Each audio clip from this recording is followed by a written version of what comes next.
I am so glad you convinced me that the family car should be the Defender 110. It is so beautiful inside, it's so comfortable, and it just feels indestructible. Yes, it really is. I've been waiting a long time for the new model to come out. The Defender 110, I'm telling you, it's my favorite car of all times. It's my third one. You know, I have stories of going off road. The guy managed the group. He was like, "What are you doing in this beautiful car?" I'm like, "I'm going off road." He's like, "Are you sure? Because you can use one of ours." And then they look like Mad Max cars. I'm like, "No, no, no, no, we're going to do this." And he was shocked. Wow. Well, it's great because the Defender has been reimagined for 21st century adventure, and its unparalleled off-road ability as well as its robust interior are invaluable whether you're headed towards uncharted territory or just a weekend of exploration. The Defender 110 tackles challenging surroundings with absolute confidence. The SUV conveys strength outside and in, featuring peerless technology like an intuitive driver display and an award-winning infotainment system. That's my favorite part, to keep you connected no matter where the journey takes you. Adventure is unique to everyone, and so is the Defender. Choose from the two-door Defender 90, the four-door Defender 110, or the larger Defender 130 with the ability to seat up to 8 passengers. You'll find uncompromising performance in all three. So pack up and go even further with the Defender 110. Learn more at LandRoverUSA.com/Defender.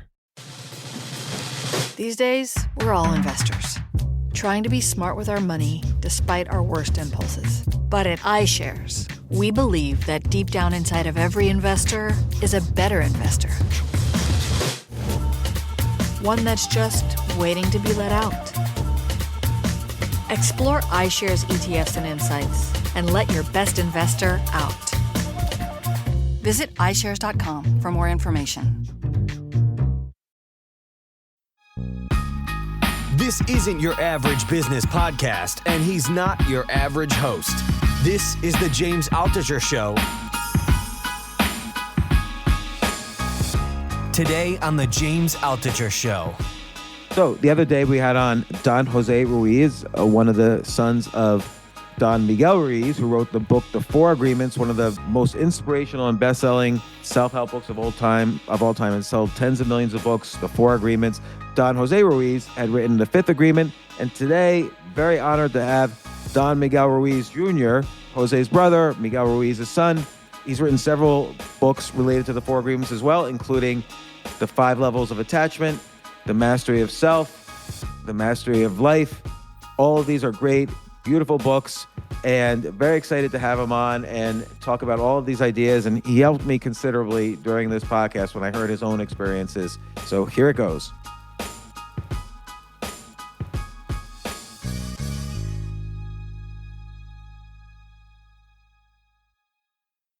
Have you ever lived in New York? No. I was just telling Jay that I visit New York with frequency. I have friends, and I always stay in different neighborhoods. I figured the way to really get to New York is every time I go in, it's a totally different neighborhood, and that way you get to explore it.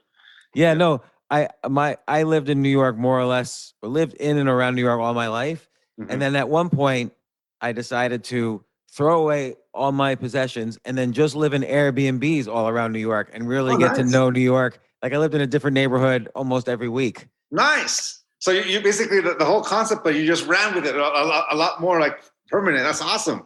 Yeah, and it's interesting. And now I don't live in New York. Now I'm in exile from New York. But whereabouts? Right now I'm in near Atlanta, Georgia. Oh, nice. Where are you based? Different rhythm. Yeah. My friend Neodo just he spent a lot of time since we graduated high school, so in '94. And he just now is about to leave for a year to go to Hawaii, because of some work. So it'll be the first time he's lived outside of New York since 1994. So he's like, all right, shifting the whole thing, just adapting. And basically, I think after spending 2 years in his condo with COVID and all that kind of thing, he's like, all right, okay, I kind of want to go to a place where I can walk around a bit more and just have that little. Well, it's a very different experience. And this relates to your book. Like, New York is the sort of place you get very attached to, and you think of yourself as a New Yorker, and that means certain things. And then when I was leaving New York, and I was writing about my reasons for leaving New York, and people were upset at me for doing that. And people were saying, you're never going to be people are going to hate you forever in New York. And I took this very personally, like, no, I'm a New Yorker. Mhm. But I realized, and this is, kind of the level of my attachment to New York, is it took me a while to realize that there's a life outside of New York and you don't have to be in that hierarchy to be happy with where you are. Yeah. No, I can understand. It's being able to adapt to new rhythm. But you kind of remind me, it's like about a year or two ago, I stopped drinking coffee for some time, just to take a period, because I got tired of getting headaches from not drinking coffee, and I didn't want something to have that much control over me. So I stopped drinking coffee, and I kind of posted about it on social media. And it was shocking to see how many people reacted and took it personally that I stopped drinking coffee. And I was saying it almost seems like for some my choice made a judgment on them. So it's crazy sometimes when you make a choice for yourself and how someone says, kind of takes it personal, saying, hey, what's wrong with where I live? Why are you moving to Atlanta? New York is everything. Why? And it's like you're dumping on them. It's somehow that happens. And I've seen it when I stopped drinking, the same thing. People would judge and like, hey, you think you're better than me? And like, no, I just want to live. Your book, The 5 Levels of Attachment and Mastery of Self, these books to great extent describe what is happening. But there's another way also of looking at it, which is that they've made this big life decision. They're going to spend part of their morning drinking coffee because it's going to make their life better as opposed to worse. Mhm. And now you're saying you're not going to do this. And so they get cognitive dissonance. You've just triggered some cognitive dissonance for them, as if this major life decision they've made is wrong. And their brain won't let them accept the fact that you might do something different, and that's okay for them. Yeah.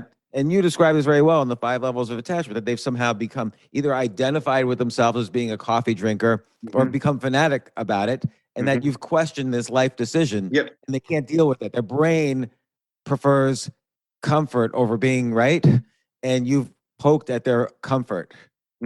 It's somehow I am wrong, and if I'm wrong, I'm not worthy of love, so I have to be right.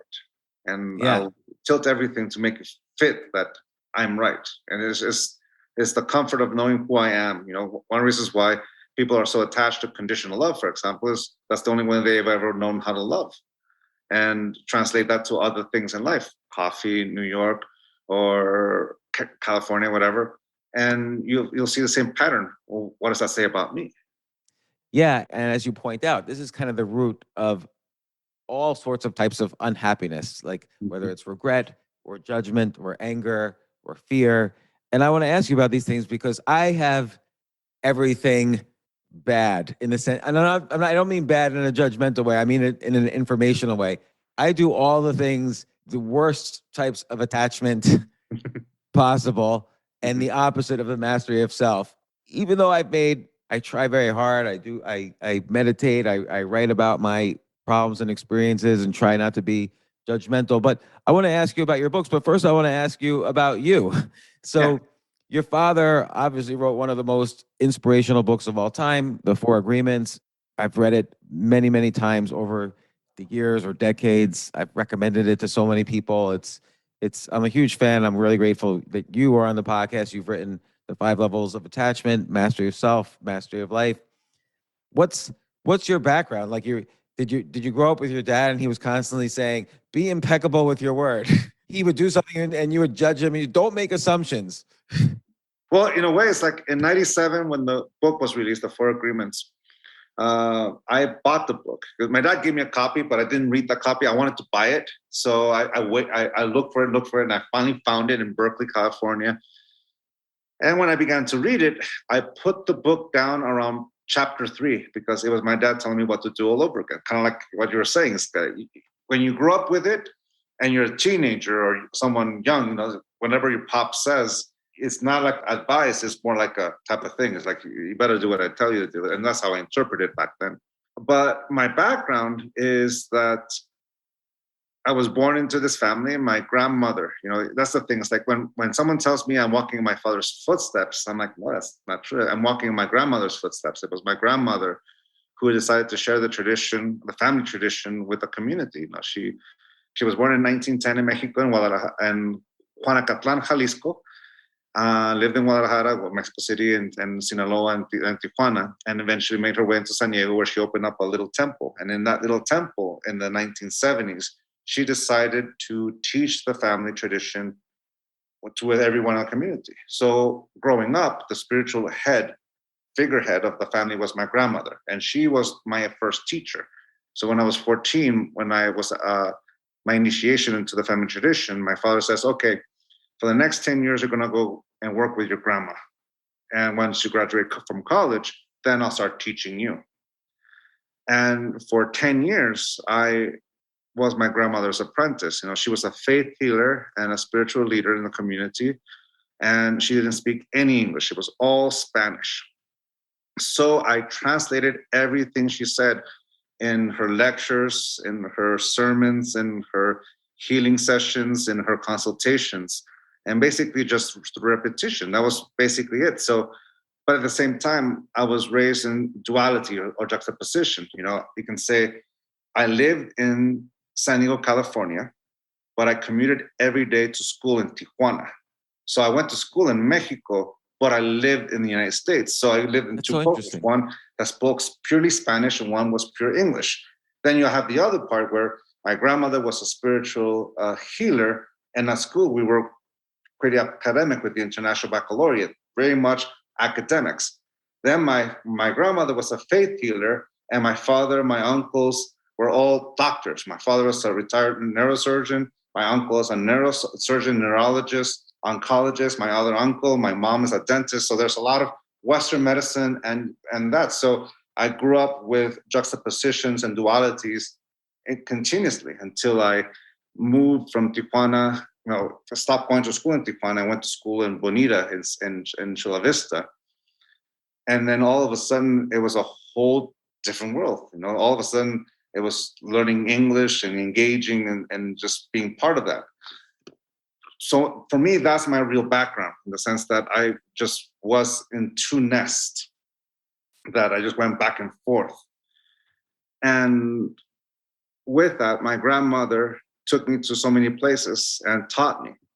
But when I graduated from college and my father took over the apprenticeship, he was pretty ruthless. It's kind of like the way my father would teach someone. It's like, for example, if you wanted to learn how to swim, he'll throw you into the pool and he'll say, swim. But Father, I can't swim. Bob, help me. Swim. But Dad, I can't swim. But Bob. Miguel, your head's above water. You're swimming. Well, I'm doggy paddling. It's not what I imagined. No, it's not the beautiful strokes that I was imagining, but I'm able to do this. And that's how my father taught me. Like, it was basically, he would set up a situation, push me towards that direction, and see what I can do. And a lot of his apprenticeship with me was in that way, besides going to, obviously, lectures and presentations. So when I first started teaching, the very first time he would have me talk in front of an audience, it was the first time I saw him with talking to 1,000 people in Jackson Hole, Wyoming. And he brought me along. And he said, ladies and gentlemen, let me introduce you to my son, Miguel Ruiz, before the dawn, of course. And I walked out and I was just waving to them. And I thought we were just going to walk out because I kind of knew his presentations and I knew he had reached the end. But instead of walking out, my dad looks at me, gives me the microphone and walks away. And I'm going, I had two choices. Either I walk with him with my tail between my legs, or I open my mouth. And I haven't been able to shut up since.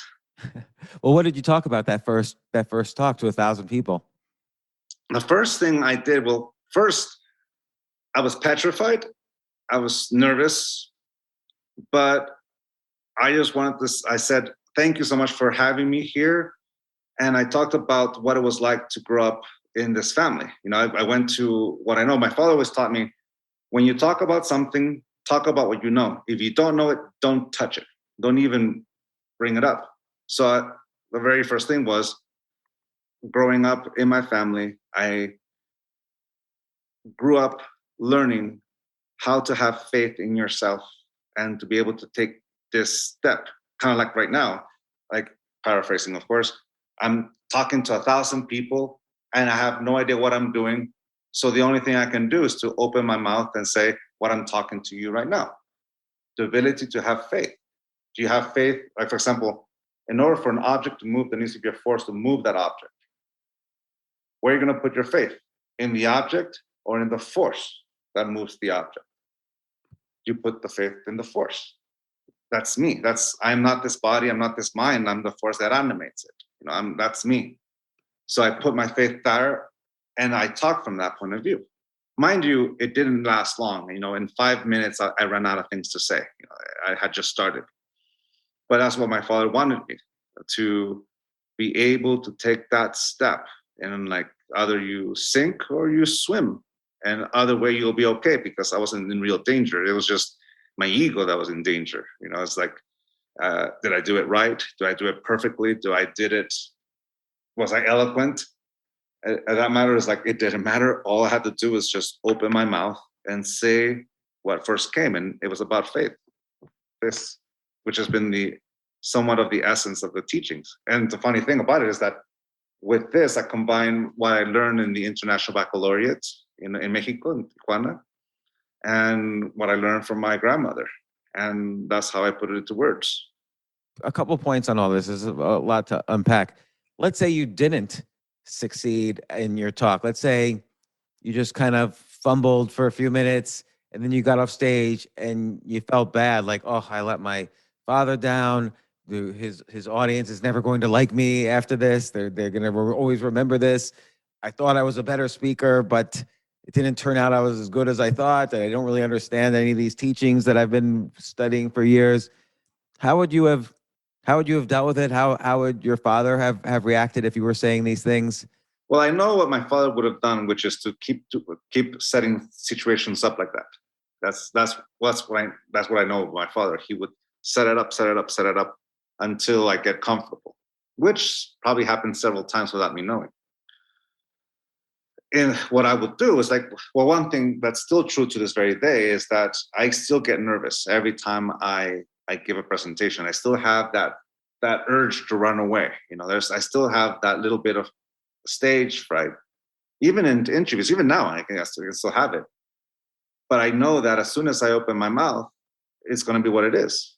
Just let it happen. And what would have happened, and I'm just looking at my own pattern, is that I probably would have judged myself. I probably would have doubted myself. I know that because I was already doubting myself with what I was studying. I was working in the film industry at the time. I was getting my master's in art design and art direction. So I had a little bit of doubt of my abilities to be creative in that way. That you have that insecurity. It's like I still remember the first time I gave and presented an art show, and I put up all my photography and videos, and I put it up. And it felt like I was completely naked. And I was so nervous that my friend Helen was just sitting next to me and just holding my hand, just like, you're okay, Miguel. And I still remember those sensations of walking up and hitting play and just my legs just being what they were.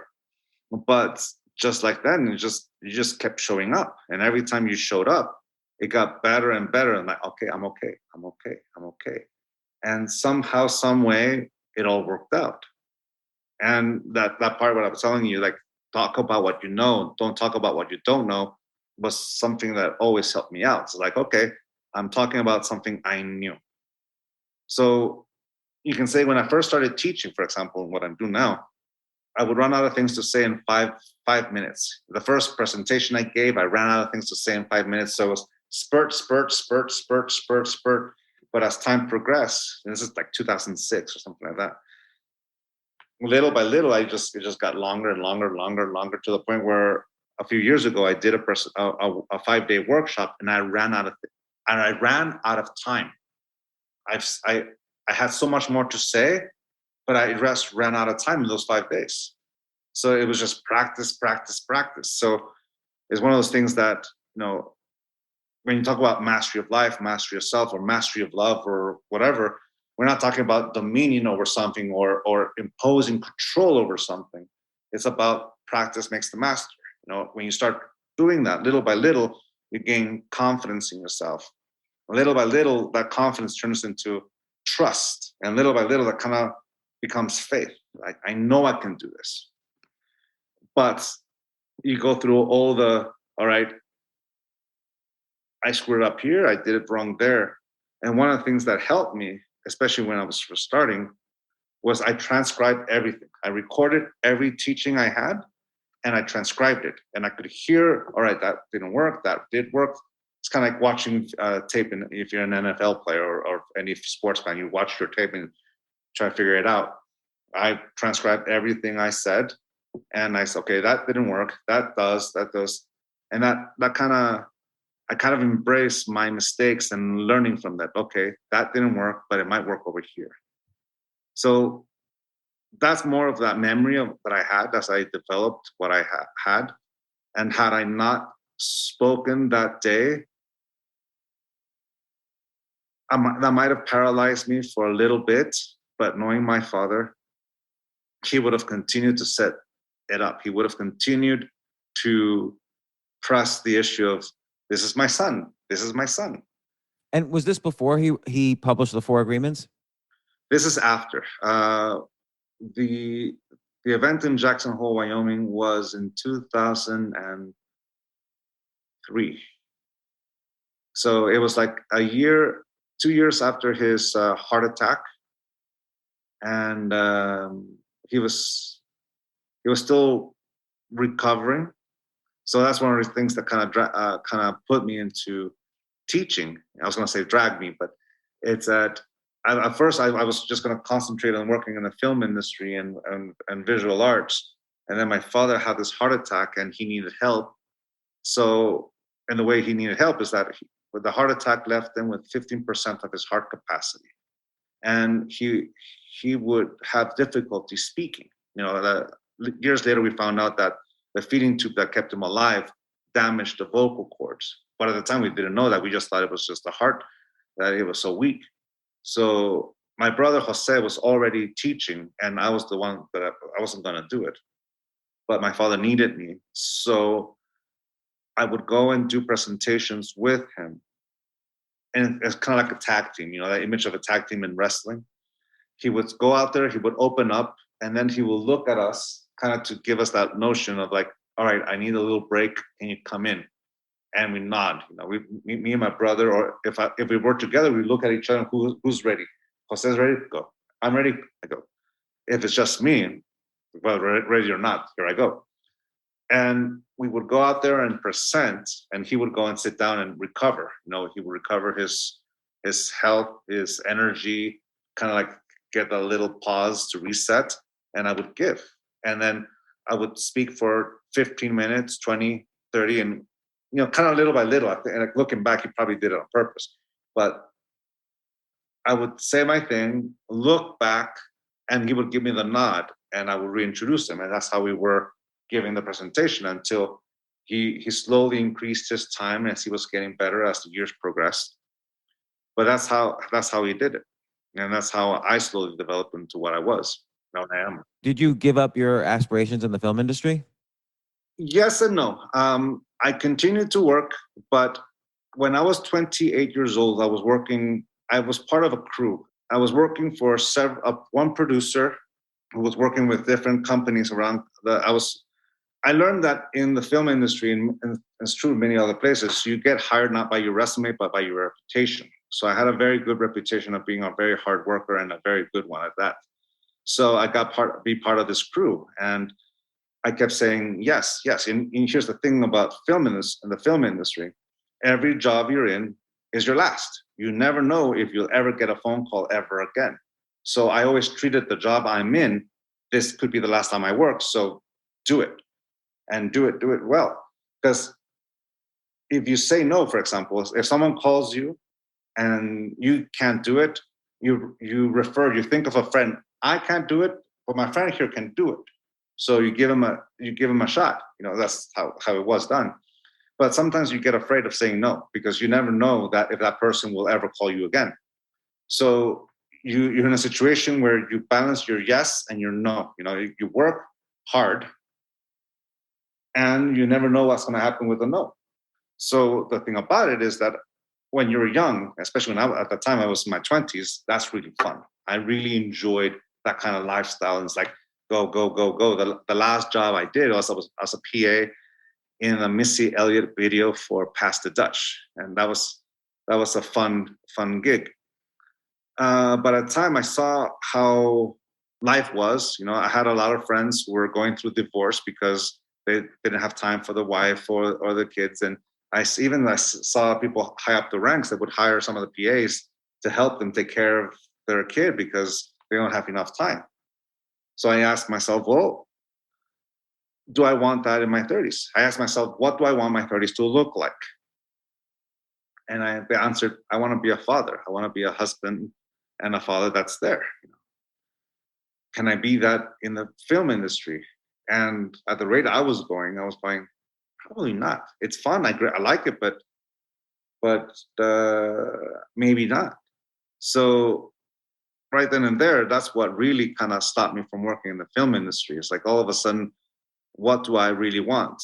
Because you can't serve two masters. I know what the film industry is like. I know that it's going to be this consumption. And in a film industry, a 14-hour day or a 12-hour day is a short day. They're pretty long days, and you never know where you're going to go. That's the fun part.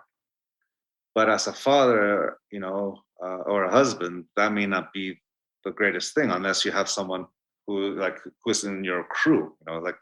We work together. That's the only way we'll see each other. So at that point, I had that. All right, I don't want that in my 30s. And I stopped. I tried real estate briefly and I didn't like it. So I did that for a month or two and that's it. Never sold the house. But when you were trying real estate, did you think to yourself, wait a second, my father's building an audience. He's written a successful book.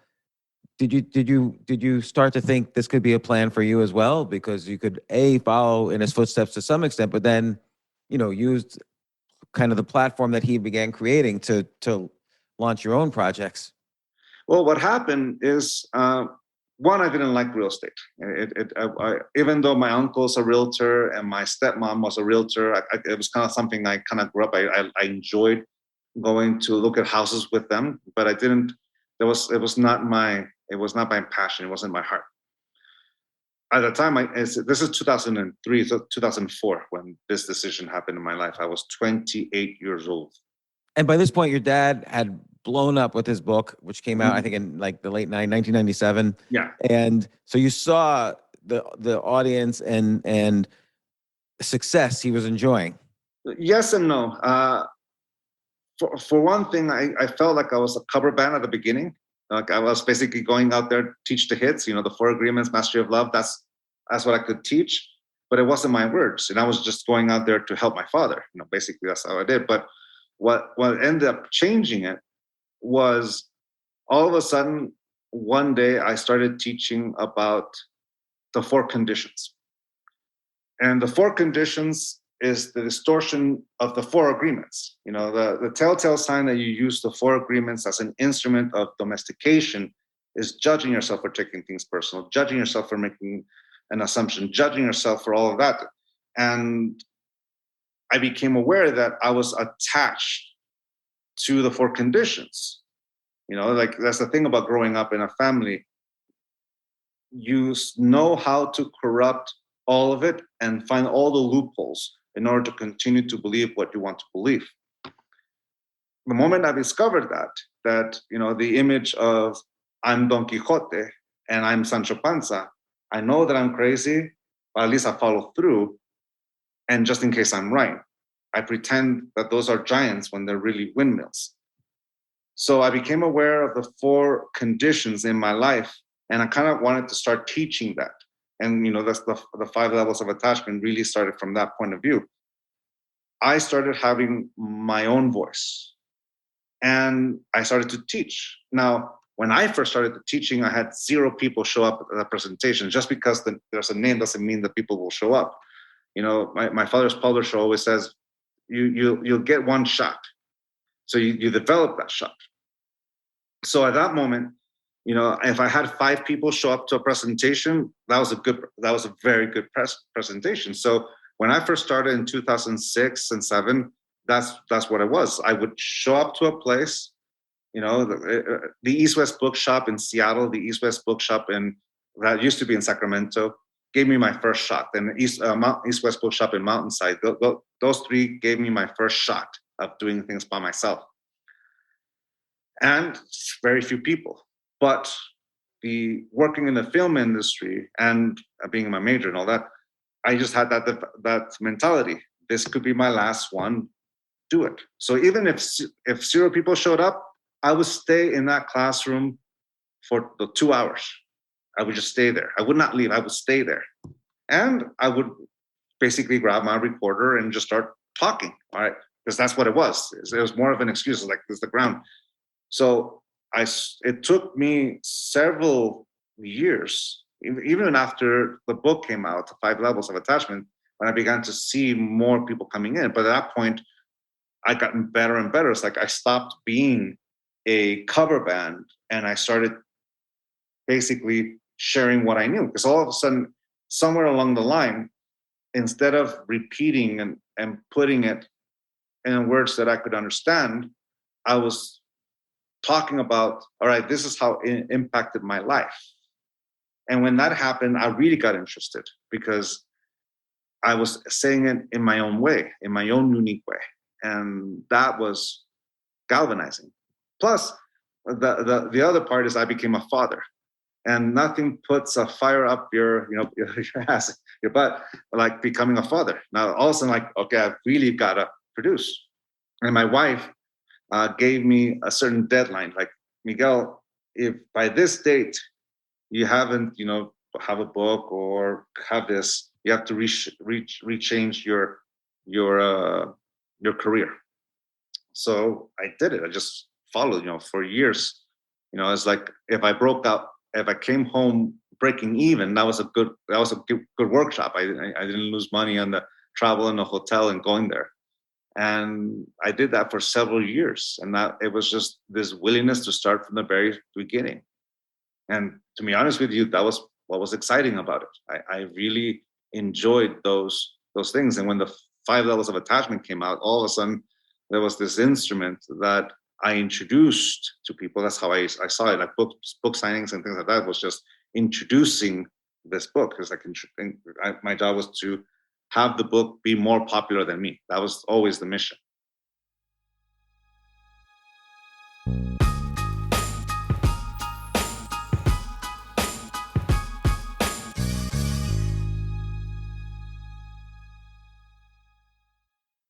Oh my gosh, I love these clothes. Mizzen and Main, that's Mizzen and Main.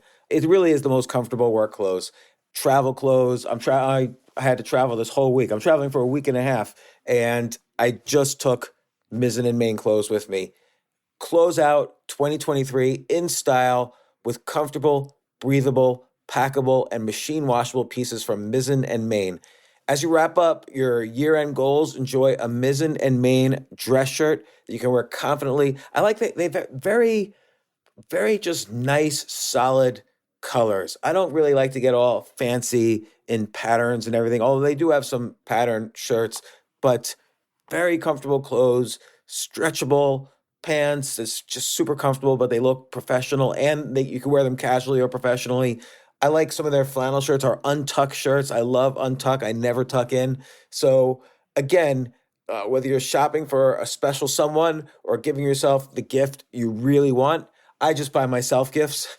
Mizzen and Main is the perfect gift for any guy who works, travels, and or cares about looking and feeling great. As you could tell by my many photos across the internet, I care about looking fantastic. I'm practically a model. And let's be honest, every guy loves to look great. So again, shop now at mizzenandmain.com and save 20% when you spend $130 or more using promo code James. That's promo code James at Mizzen and Main, Mizzen and Main.com.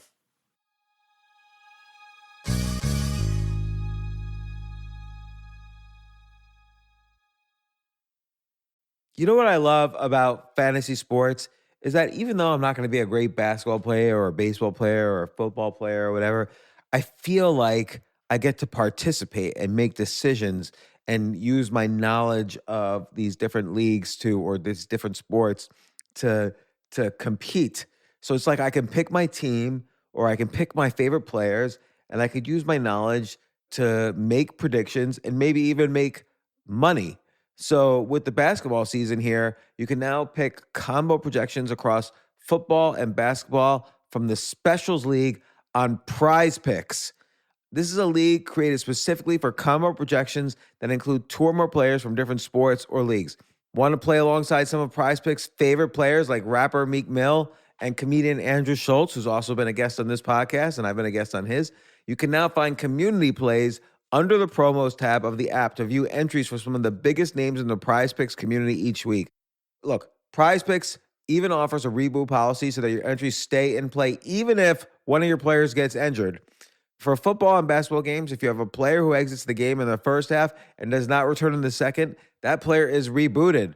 Prize Picks is the only daily fantasy sports platform with an injury insurance policy. What?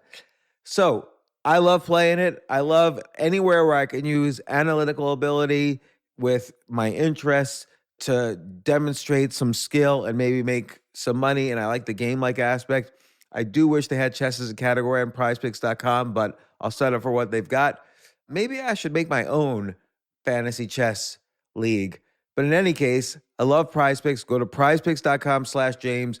Use code James for a first deposit match up to $100. That's the easiest $100 you're ever going to make. So that's prizepicks.com/James and use code James. Daily fantasy sports made easy.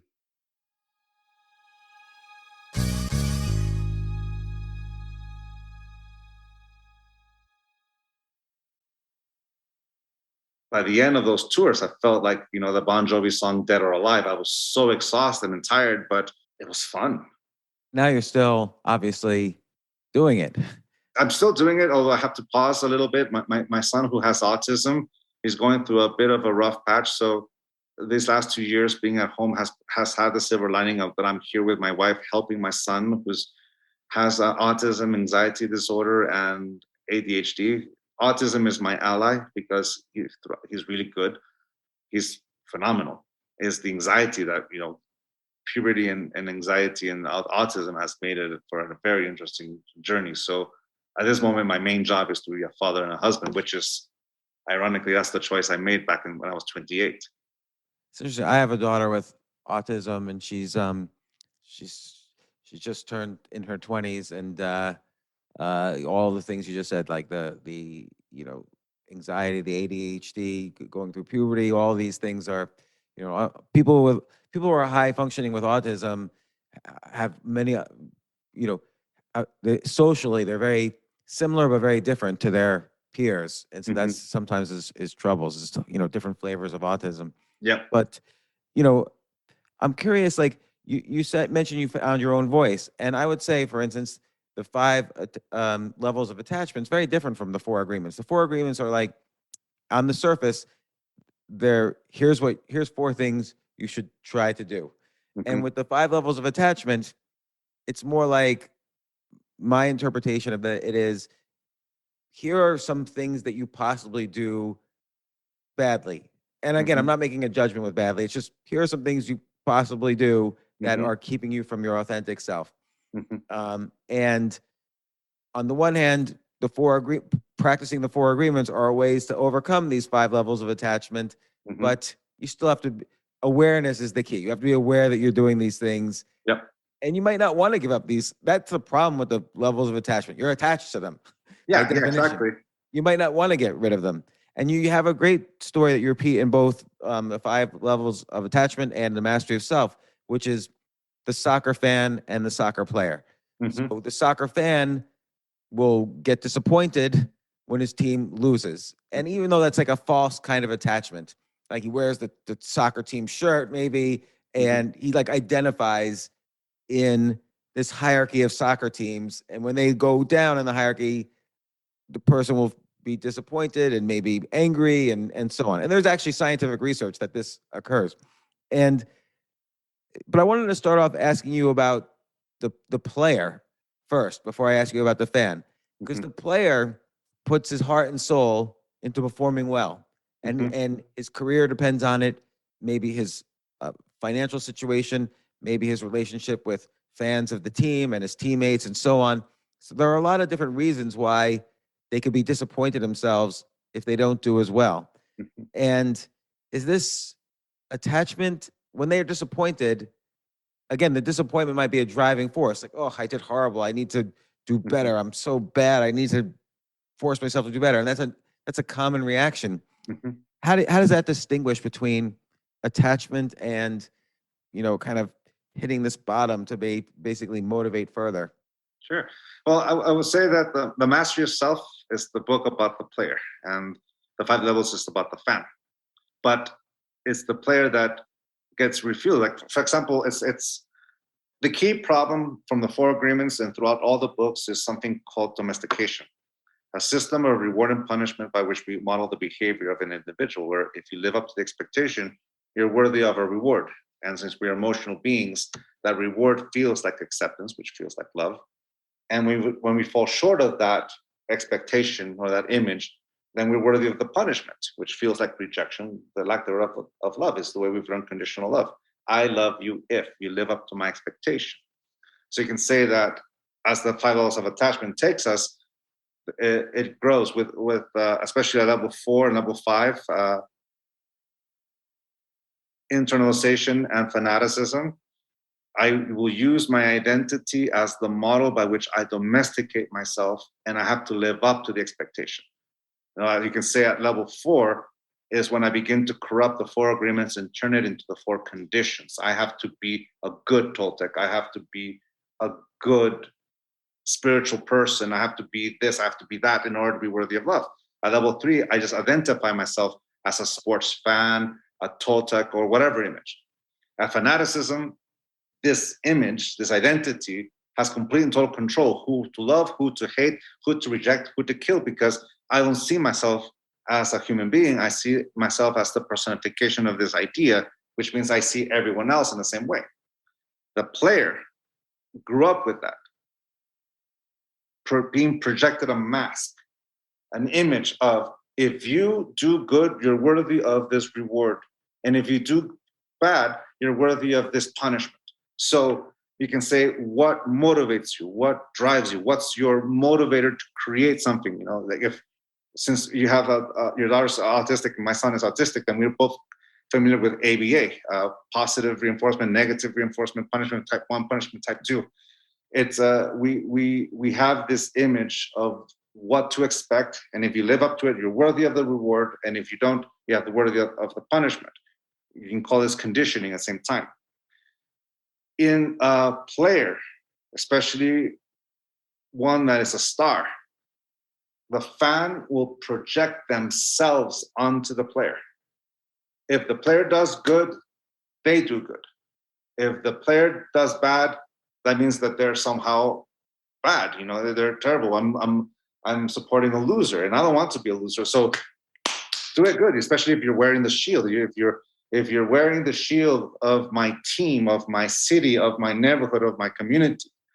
For example, at the beginning of our conversation, we talked about making the change to Atlanta. Someone who's attached to New York, hey, how can you betray us that way? Someone who stops drinking coffee, how can you betray us this way? All of a sudden, it's not just about sports. You can do it with the city. You could do it with our preference in drink, or the way we eat, vegan or meat eater, whatnot, the way we vote. But the athlete itself has a different thing, is that it's projected. There's a projection of what's going to motivate you to create. If you let this have complete control of you, then you're doing this sport because of the reward. Financial support, fame. You're not doing it for the love of the game. You're doing it because, well, I want the reward. I'm so attached to this image of what it is to be this projection that I'll do my very best to live up to these expectations. And we internalize it. And now it's not just the fan that projects it, but within ourselves. I internalize their projection of me, and I can't let myself down. And all of a sudden, I'm in a trap. It's obsession. You can say that's what conditional love does. We create an obsession to live up to an image that doesn't exist, but I'll do the very best to make it exist. And I think many people, it's not just that they're attached, but obsession is like a normal thing. So for instance, let's say, similar to the player in soccer, everybody could relate to, let's say, being very successful in high school, let's say an all-A student.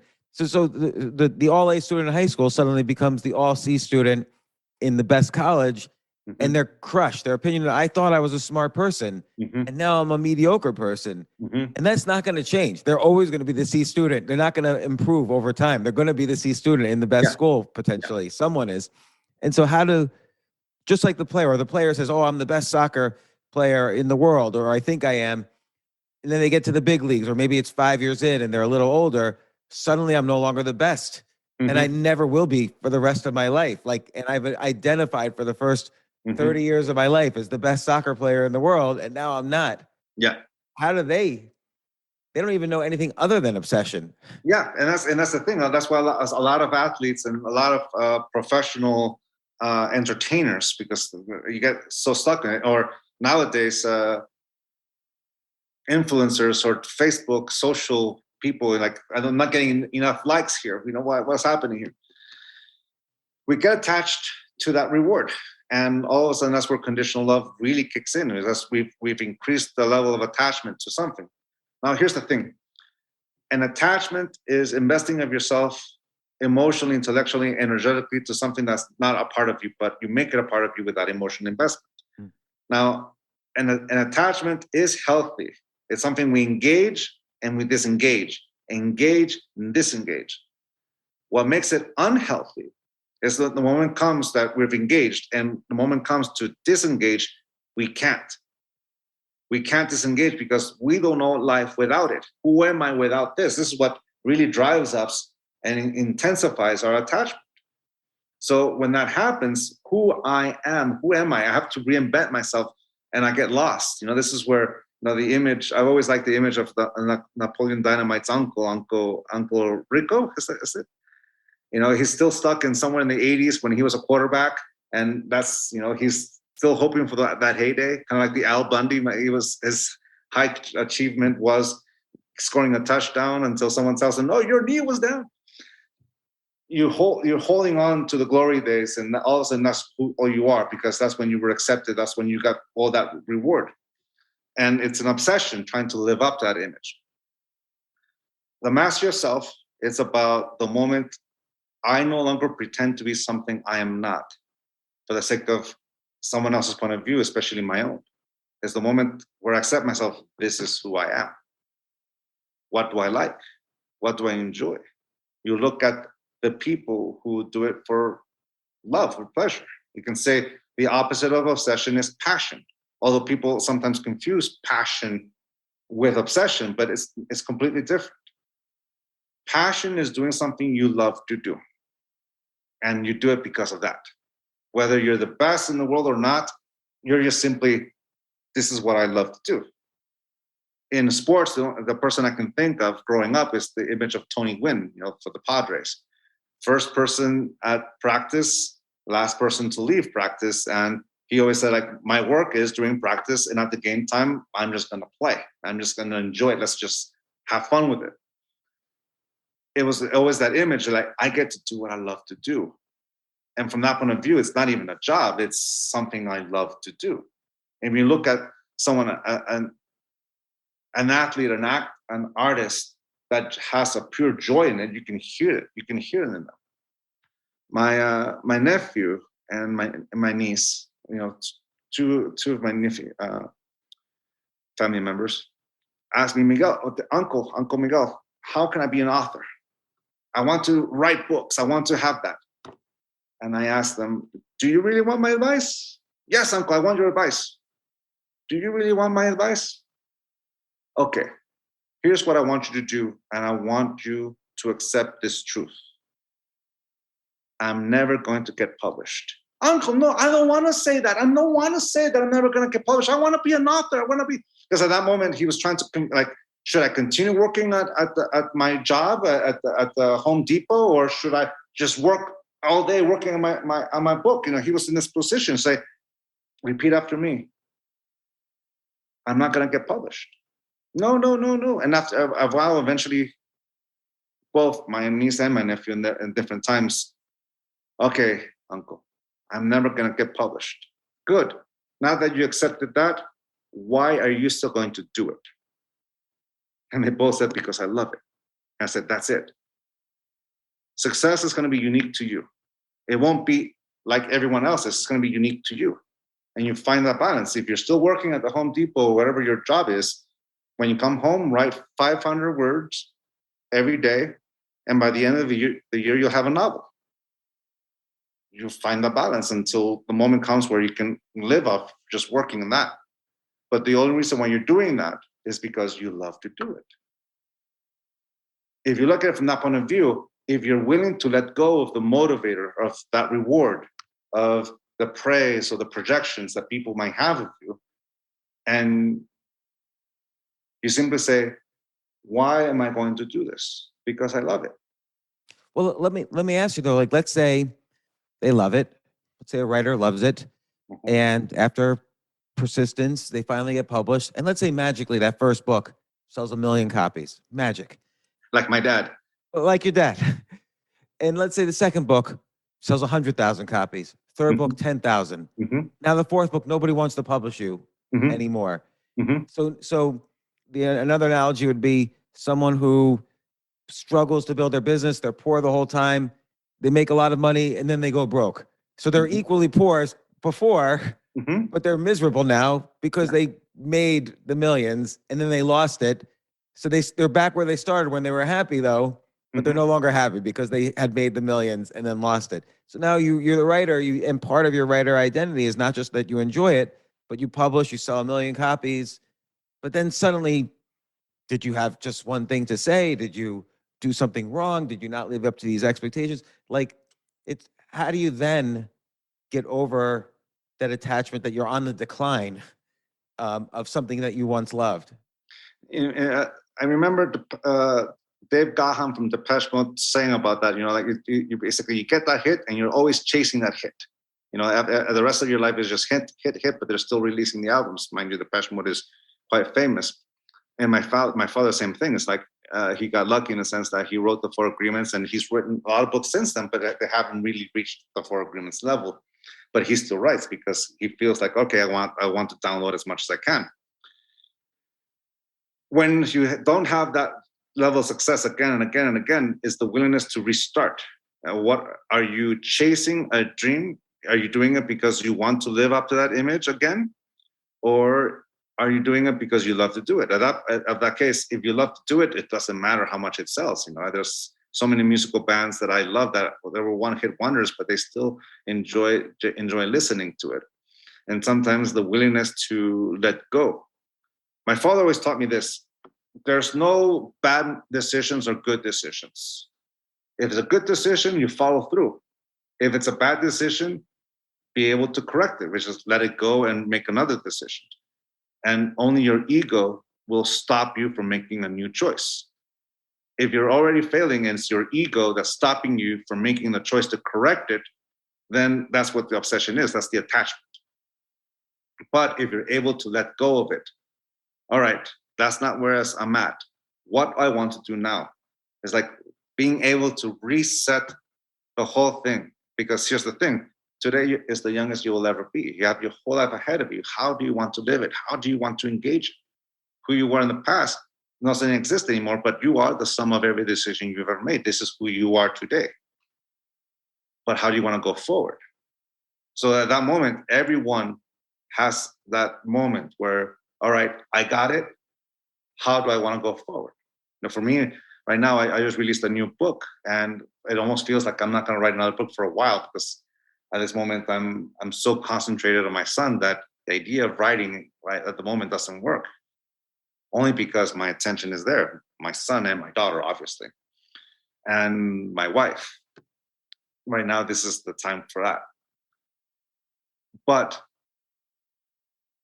the ability to let go of a dream that no longer serves you allows you to make a choice that allows you to reset and restart again. An example could be of yours, like, all right, I live in New York, I live through the Airbnbs, I'm done with that. I want to reinvent myself or simply experience something different. I go to Atlanta. If you let all the opinions of people who judged you for doing that and just stay in New York only for that, then you're not living your life. You're living someone else's life through you. But it's not something that's going to bring you happy because you're no longer wanting to have this experience. You want this experience. Let's see what that is. Is it going to be the right choice? Is it going to be the wrong, right, whatever? The only way to find out is if you actually follow through. And really, that's it. So it seems like what you're saying is there's like a path of attachment. There's this level where you're either the fanatic or you've internalized some identity and you have to live up to that.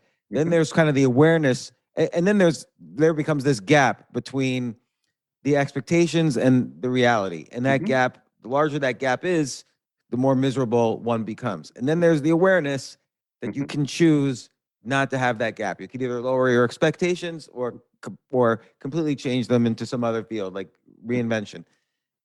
And then there's also this idea of you can continue doing the same thing, as you said, because you love it, but also you could find maybe a higher meta purpose to it. So you mentioned with your father, okay, after the 4 Agreements, he continued writing. And of course, 4 Agreements was amazing and it sold tens of millions. So it's hard for any other book to compete with that. But you said something interesting. You said he still realized he had things to download. And I assume you mean from this source of wisdom, he had things he still needed to communicate.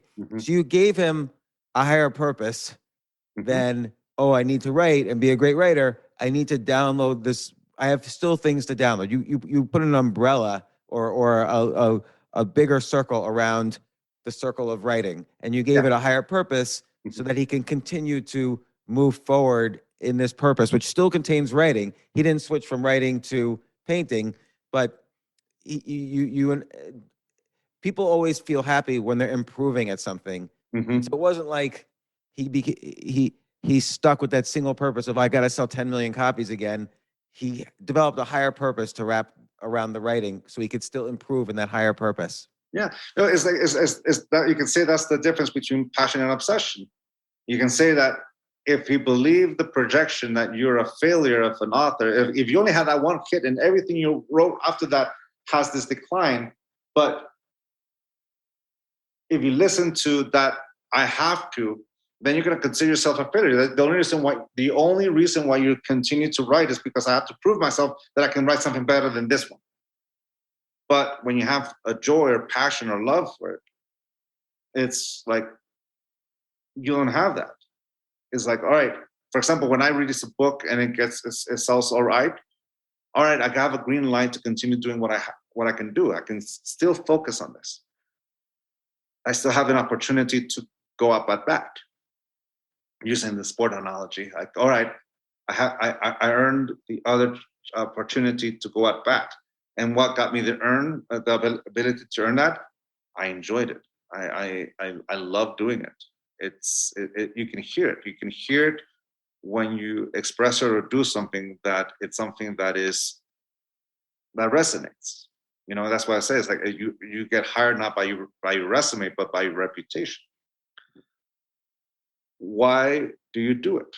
It's what's the motivator? What motivates you to move one foot in front of the other?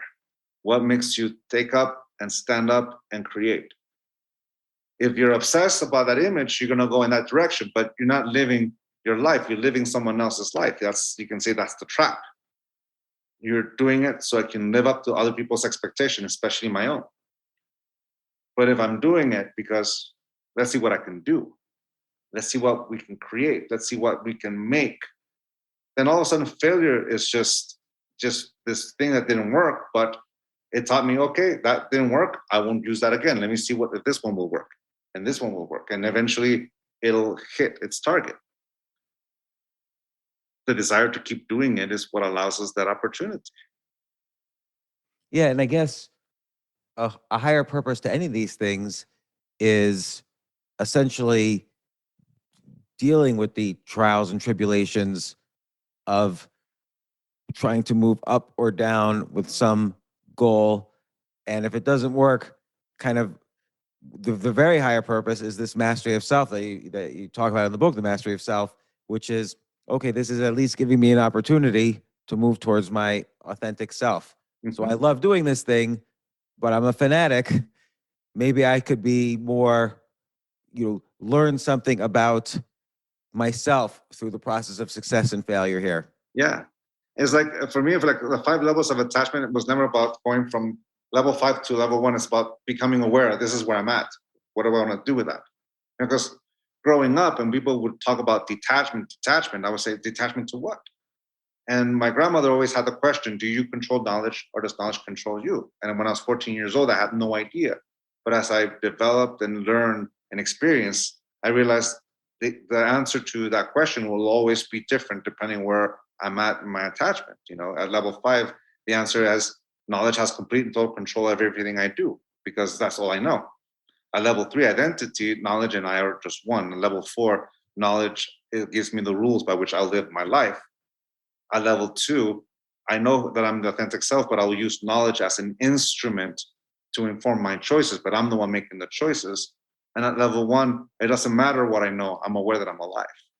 That's what makes me the authentic self, which is just a word or a name to describe this being that has no name.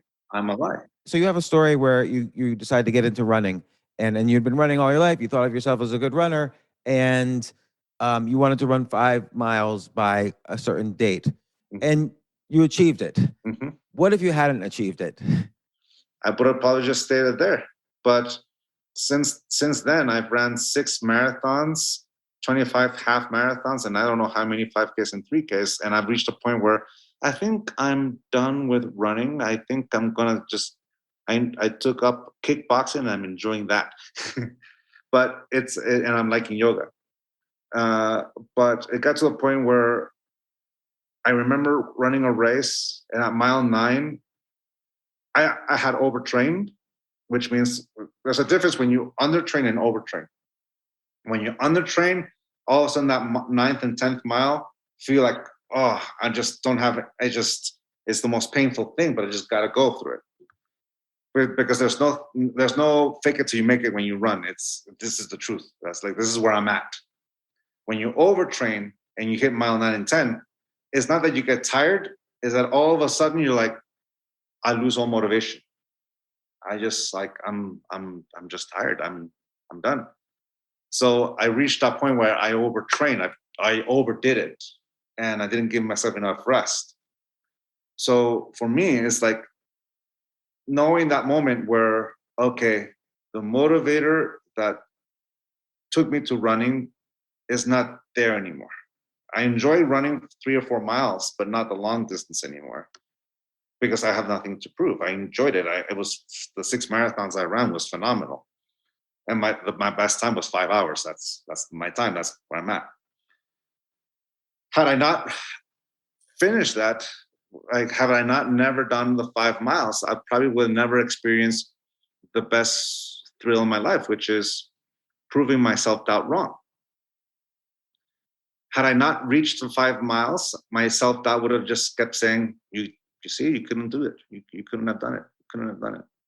But when I did reach the 5 miles, I got to experience, I proved my self-doubt wrong. And the best question in my life came through. What else can I do? And I was able to do it. But what if you hadn't achieved the 5 miles? What if you just were not physically capable of it?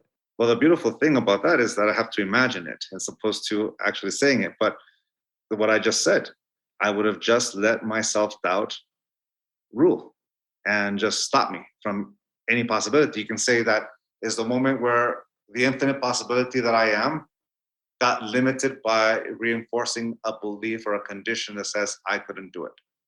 And it probably would have transferred and translated to other things in my life, like writing a book, or because I use the same instrument that I go for running to write a book. It's little by little. It's not a sprint. You pace yourself. It takes time. But it is that thing. It's like, had I never crossed that 5 mile, I probably would have just let my self-doubt continue to control until the moment where probably would have said, that's okay, Miguel, you never ran the 5 miles, and that's okay. You didn't want that. What do you want? Right. At that moment, that cycle would have ended. Right. So then, like, how would you be able to translate this disappointment in yourself? Like, let's say you just physically weren't able for some reason to run 5 miles and you were disappointed, crushingly disappointed. Like, Which I experienced, yes. like somehow you have to transform that into self-love. You have to forgive yourself for not being able to do that so you can achieve the success without doubt in other areas. Yeah. No, and like I was saying before, I experienced that. Before I started running, I played soccer. That was my cardio. And one day I was working on my first book, and I was sitting in a pretzel position, and I didn't realize both legs had fallen asleep. So when I got up, both legs, I couldn't feel them, and I just tumbled and I severely twisted both my ankles, and I had to relearn how to walk. After some physical therapy and all that, I went for a run with my friend Shane, and I could barely run 2 miles. And I remember the barrage, because part of me says, you were able to play soccer for all that time, and now you can't even run 2 miles? Because I was expecting to be able to do more. And I know that cycle. I remember feeling that judgment of like, you could do this. Why aren't you doing it? And that whole cycle ended when I thought, all right, you know what? This is my truth. Today, I'm only able to run 2 miles. So it's all about, if you have that cycle of self-judgment and just judging yourself over and over, and I'm no stranger to that, it's a matter of catching yourself. Like, okay, I'm doing this. How do I stop it? All right, this is my truth. Today, I'm able to only run 2 miles. Like I was saying before, there's no such thing as faking it till you make it in running. And that's true for a lot of things in life. This is what I'm able to do. And the moment you accept that, that chatter ends, because you finally accepted, this is my truth. Had I never been able to run 5 miles after that, I would have accepted it. All right, fine, I can't run 5 miles. This is as far as I'm able to do it. Luckily for me, I was able to cross that, and all of a sudden I ran 5 miles, and I proved myself that wrong. And that chatter really ended at that moment. But you can say it happened when I was able to say, this is where I'm at. Where do I want to go from here? Yeah, and what could have been another outcome? You know, as you've said, you ended up doing, perhaps ending that chapter led you to then free yourself to discover alternative techniques of training or whatever, and you persistence, and you ran the 5 miles. But what would have been another outcome that's positive, where you never ran the 5 miles and you were able to avoid the self-doubt? So you accepted yourself as at the 2 mile point. Redirected my attention to something else. Okay, what do I want to do? Because mind you, like when I was young, especially in my teens and 20s, I really had a lot of self-doubt, and I really had that, that experience. That I come from that. Just because I grew up in this family doesn't mean I didn't have it. Of course, I had it, and it all came like to crashing in when I realized I wasn't what I pretended to be. So the moment I realized that image, that ego, the function of ego is to keep that illusion alive, that image by which I domesticate myself or condition myself or love myself conditionally with. So the way that had I have accepted, all right, I'm not going to run 5 miles, is to redirect, okay, what do I really want to do? What do I really want to do in my life? At the moment, the answer was, I do want to run it. And I continued, and I crossed it. You can say that that's what really helped me cross that threshold. Had it not been what I really wanted it, and I was doing it just to live up to someone else's image, I just simply walk away from it. All right, what do I really want? So for me, that's the hypothetical, because I can reflect that on other things I did in my life.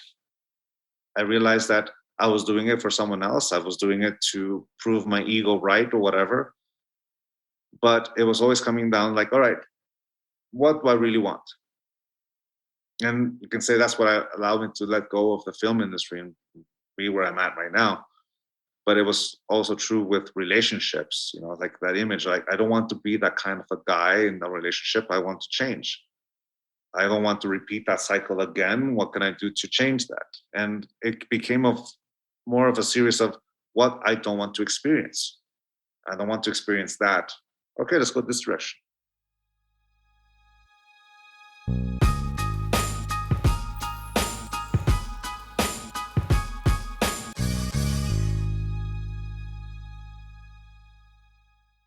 The future of learning is definitely online. Like, it's such BS that you have to spend $200,000 or take $200,000 in loans and go to some fancy school when it's useless. It doesn't guarantee you a job.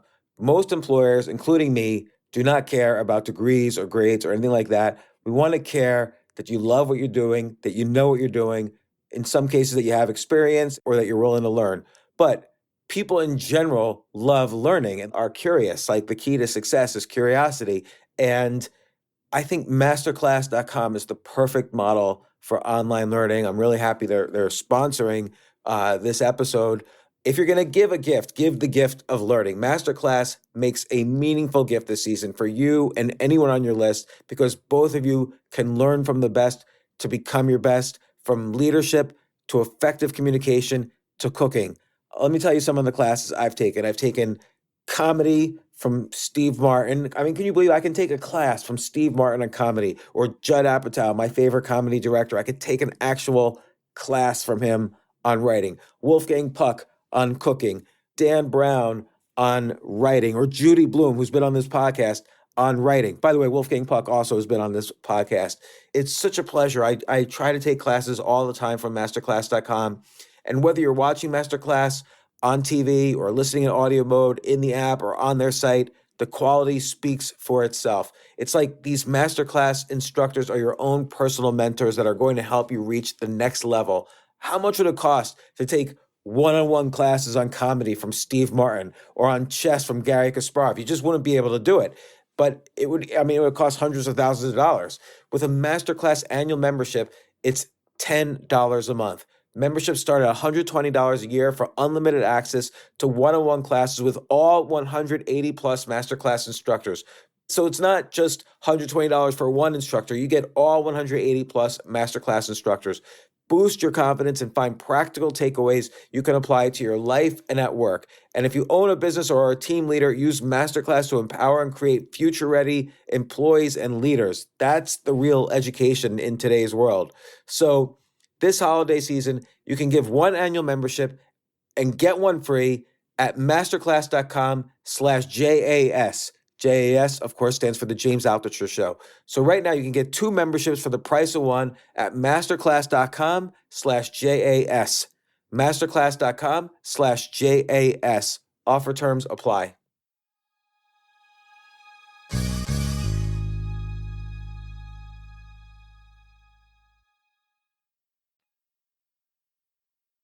This is a different direction of what we were talking about, but one thing about your writings and your father's and your brother's, and you write about this Toltec tradition of how everything's a dream, that we kind of, words are these man-made phenomena, but the world is not man-made. So as we can, we all individually have this narrative of the world. None of it is really true because it's all kind of dreamlike compared to the words we used to describe things.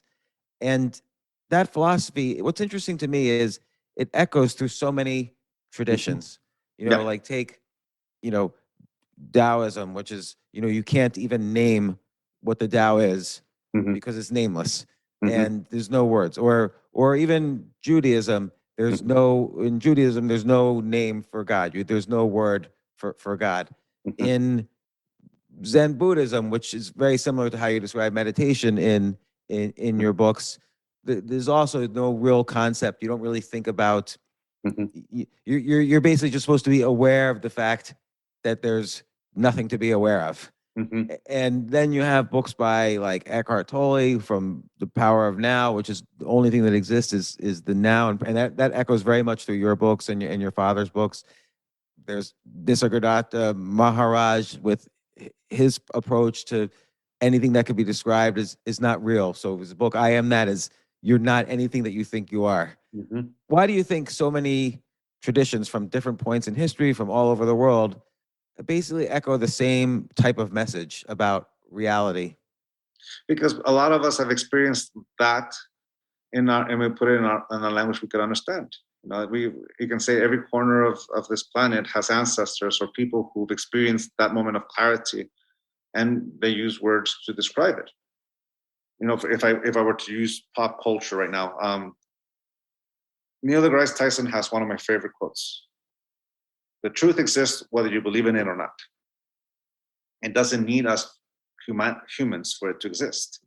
A black hole was going to exist whether we proved it existed or not. Luckily, someone created a theory about it. Hawkins created all this paperwork. Then I don't know the name of the doctor or the scientist who she created this algorithm that allowed all these satellites to be able to take a picture of a black hole, and all of a sudden there it is. It became from a theory to fact. The black hole was going to exist with or without humans. But we created this idea, this concept, because we played with it, and we created in this conscious until we were able to prove it. It became fact. So you can say what we are able to see, the things that exist with or without humans, is the truth. It doesn't need me. A belief, in contrast, exists for as long as you believe it. The moment you change that yes into a no, that belief will cease to exist, which means it's an illusion. It only exists because someone said yes to it. And the more people who believe it, the more it feels concrete.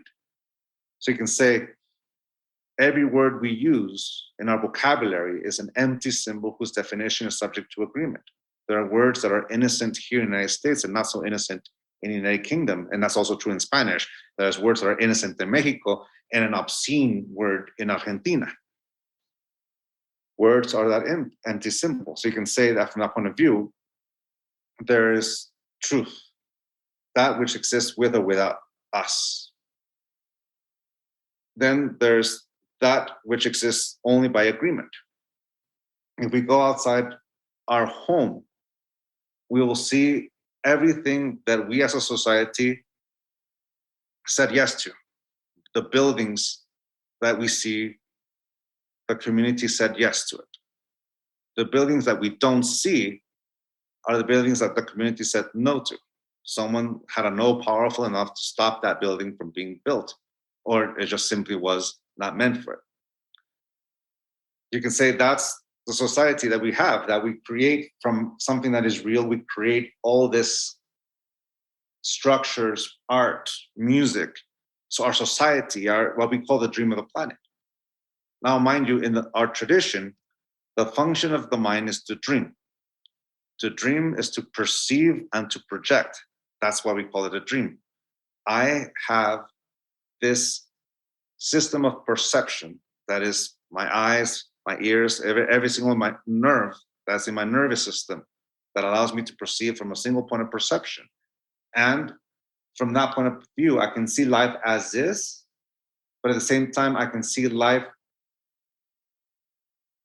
from the agreed upon structure of my society. For example, what's the truth? The living organism that I see through the window right there, or the word tree? Is the word tree the truth or the organism? Obviously the organism. But our interpretation of tree, good tree, bad tree, right tree, wrong tree, that's all set by agreements.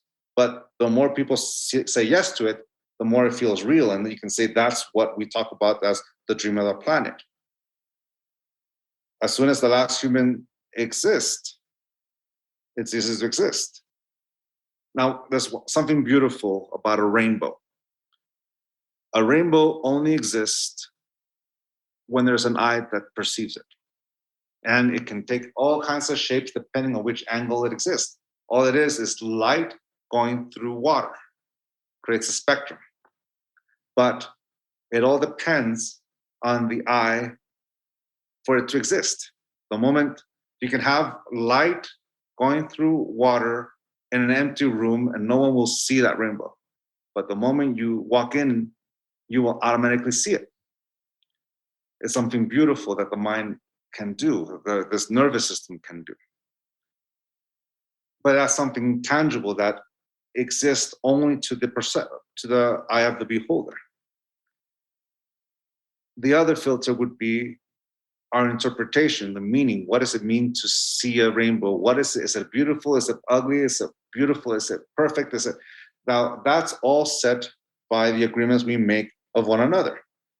So you can say from that point of view, that's the illusion. Or you can use to say, there's only one tree, the tree of life. The tree of knowledge is the perfect reflection of the tree of life, but it's still just a reflection, like a mirror. And the more attached we become to the tree of knowledge, the more we think this is real. But ultimately, it only exists by agreement because we said yes to it. Like the word has a meaning or definition. There's only one tree, and that's the tree of life. Life is the truth, or what we see is the truth. So you have a moment of clarity. And what I've said can be translated in many different. It can resonate to all these cultures because all these cultures have used it. In fact, I've used all these cultures to describe this image. I can use the image of Mara. I can use the illusion of my ancestors, the dream of Tezcatlipoca. But it all is a story to put into words that we can ultimately understand. So for me, I like the image of Neil deGrasse Tyson's "The truth exists whether you believe in it or not," and a belief only exists for as long as you believe it. To describe this, the world is a dream. What we're talking about there is the world we created as humanity, society, our agreements, our culture. But as soon as the last human ceases to exist, it will all disappear. And all that will remain will be the truth, that which existed with or without us. Now, of course, the beautiful thing about us humans is that we are able to create, we are able to manifest. That's what makes us Toltec. The word Toltec means artist. And I realize that with every action I take, I can create something that is temporary because that belief will only exist for as long as we believe it. You know, we can say that there are things that we can see from our ancestors that transcended time because it continues to resonate and it changes in the way you tell the story, the way you interpret it, the way you perceive it. But for some reason, across the millennia, across the centuries, across the decades, it still resonates. The Beatles ceased to exist as a band in 1969, yet my son to this very day sings it because the melody resonates with him. It's alive because it still sings to our heart. Da Vinci still resonates because we go in and we see the work of art and it takes our breath away.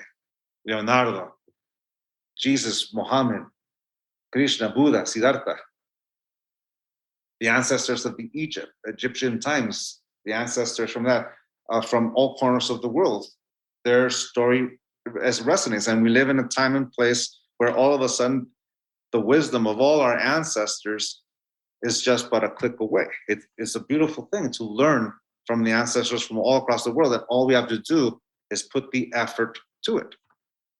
So from that point of view, the dream that we create, the only thing we can really control is my own, to the tips of my fingers.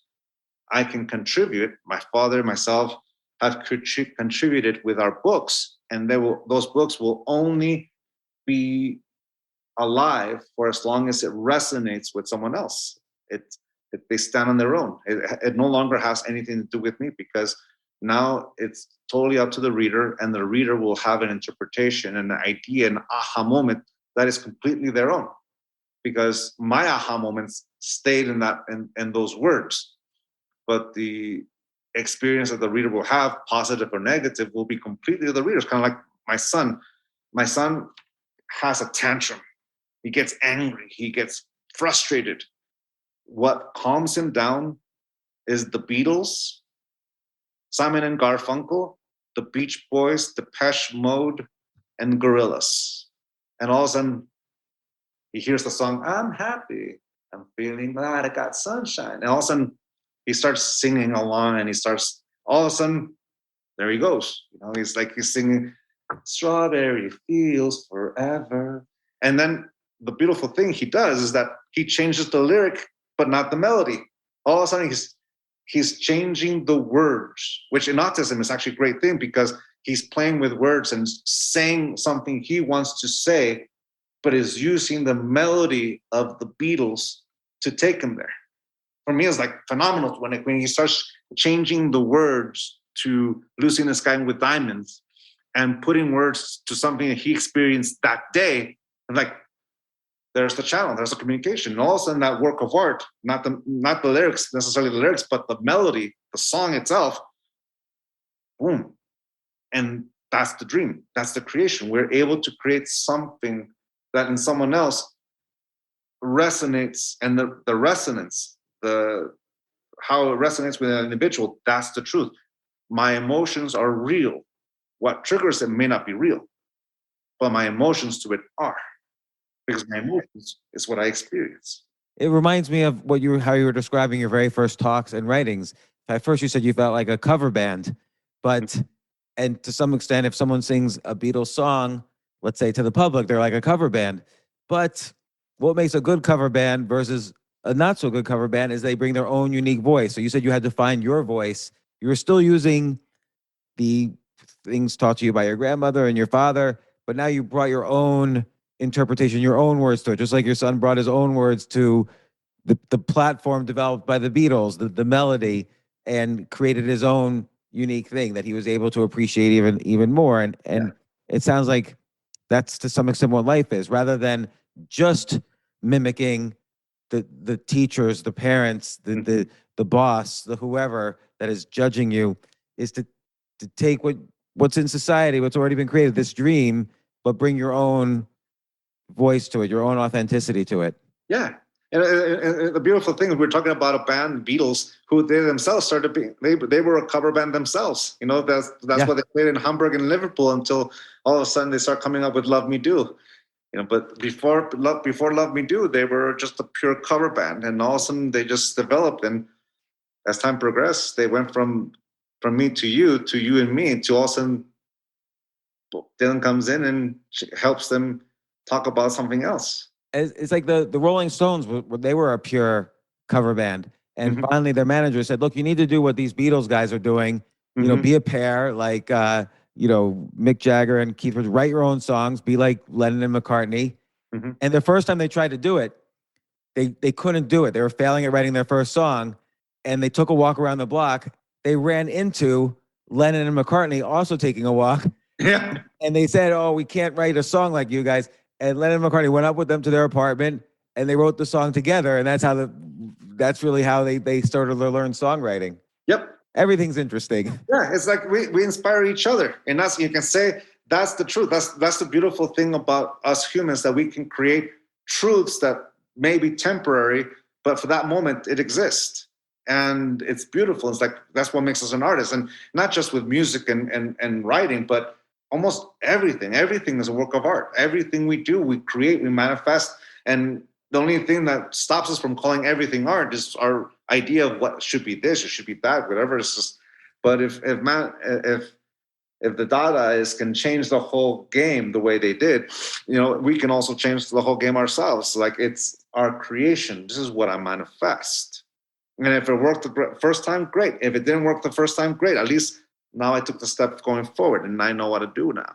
Don Miguel Ruiz Jr., you've written so many incredible books and have been a great inspiration to me through the years, and I really appreciate it. I really appreciate you coming on the podcast. It's like a dream for me to have people like you on the podcast, and I really appreciate it. And anytime you have anything you want to talk about, feel free to reach out and come back on the podcast. And you're always welcome. And once again, I super appreciate it.